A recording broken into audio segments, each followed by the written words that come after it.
Doc Rivers and his coaching staff got to figure out a whole nother rotation, right? Because they adding their sixth man of the year candidate in Lou Will, a guy that gives them 20 points a night. And now you have to shuffle the lineup. Now guys have to go into another role. And that's the thing. That's the distraction that I was talking about. When you're trying to win a title, when you're a contender, you want to have all your ducks in a row. You want to make sure this guy knows where he's supposed to be. This guy knows his role, knows that he's going to be playing this amount of minutes. And that's the problem right now for us with the Clippers. They have a lot of firepower, and sometimes you can have too much firepower. But with all that being said, I respect Lou Will as coming out and owning up and saying that he made a mistake, he shouldn't have did it, and now we move on. But now with the Clippers and Doc Rivers, they got to figure out a way to get all these players playing their roles and knowing who they are and the identity of their team. I was talking to Richard Jefferson before the show, and his take on this was basically what Lou Williams, and because I co-signed the take, what Lou Williams was really saying there is let's move on. Like, I'm sorry I messed up. He's being a good team guy here. I don't want this to be a distraction anymore. I'll say whatever I need to say right now. It's fine. Let's move on and put it behind them. And that's, I think, the way the whole league took it really, Perk. Like, let's not mess up this bubble thing. This thing's going good. Looks like we're going to get through our regular season, get paid on that on that local TV money. We're going to have our cake and eat it too, because then we're going to have a whole playoffs, and the playoff format's even more exciting because maybe Zion will be in it, or at least Damian Lillard, right? And so we're going to get all that, and we're going to crown a champion, and we're going to look extra good because MLB and the NFL don't know what they're doing. Right? Never mind college football. So it's all going good. I know we got to make an example of Lou Will, just so guys know, let's take this seriously. It can't be like, Lou Williams went and did what he had to do, and no, everything's fine. So I'm gonna no. So they made an example of him. Everyone, including Lou Williams, seems to understand. Let's put it behind us and just get on with what we're getting so right. The NBA keeps getting it right, I think, including in this situation. In terms of the firepower, here's the thing about Lou Williams.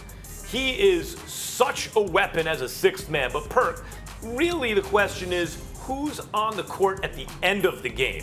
And when you have him along with Kawhi and Paul George, forget about Montrell or obviously Patrick Beverley, right? You have three guys who are very difficult to stop, who can get their own shot at the end of the game. That's an embarrassment of riches for Doc Rivers. And I think he is absolutely a key component to the Clippers team. And the way he's handling it, there's enough lead-up time to the playoffs now. The Clippers are still my favorites. Well, listen, I agree. But look, they have a lot of firepower. And I agree with you on that, Max. But it's only one basketball.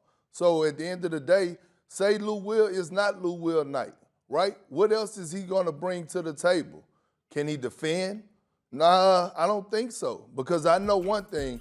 If he was playing against the Lakers, if he was playing against the Lakers when they played the first game of this season of the bubble, they would have been putting him in pick and rolls and forcing him to switch with LeBron, and LeBron would have been having a field day.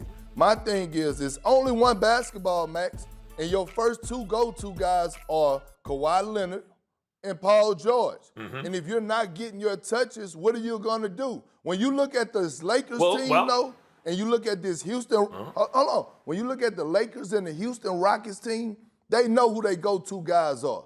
And they have a whole lot of role players, guys that are accepting their roles, and they're going to be stars in their roles. They don't have a lot of guys that demand the ball and ball dominant. And that's the question that I have with the Clippers. But I totally disagree with you about this point because look, Lou Williams is not, to me, he's a team player. Yes, he's an ISO player. Yes, he's a guy who wants the ball. But there's a difference between that and being selfish because his role is usually to score. And the difference with Lou Will on the floor is like, you look at a coach who's going to say, and by the way, LeBron, a coach on the floor who was playing keep away from especially Kawhi Leonard, but also Paul George, right? Now think about this. If the third option on the Lakers beats you, you're like, damn, how did that happen? If the third option, even on the Rockets, beats you, you're like, look, we didn't let Harden or Westbrook beat us. But if you take away the number 1 and 2 options at the end of a game for the Clippers, it's not like, well, Lou Williams beat us. What are we going to do? Yeah, Lou Williams, even if it's not his night, might mess around and beat you. That's a nightmare to say we did everything right. And by that, we mean the ball was in Lou Williams' hand with the game on the line. I'll take that every day. If you're telling me that the other team defended me perfectly and Lou Williams took the game-winning shot, yeah, I could live with that.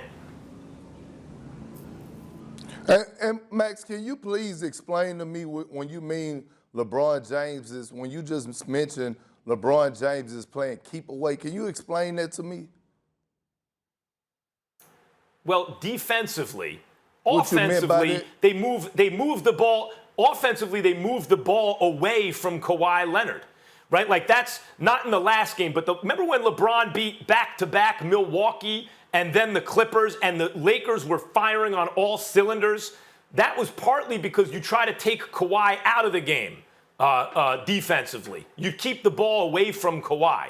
And LeBron figured that out, and it worked. It wasn't like LeBron took on the challenge of Kawhi one-on-one, as he did most recently with that defensive play at the end of the game. It's like LeBron more took Kawhi out of the game, moved the action away from Kawhi, and that seemed to work. But what I'm saying is, even you take any sport, it could be Bill Belichick will take your number 1 and 2 options away. You can scheme defensively as a coach and think, let's make sure that Kawhi Leonard and Paul George, if you could somehow deny them the ball, let's make sure that they're not the ones to beat us. And on any other contending team, if the third option is taking the last shot in the game, you're thinking, great, it worked. Not on the Clippers. On the Clippers, that's a bad deal for the defense. Lou Williams is taking the last shot. Good luck with that. Thanks for watching ESPN on YouTube. For live streaming sports and premium content, subscribe to ESPN+.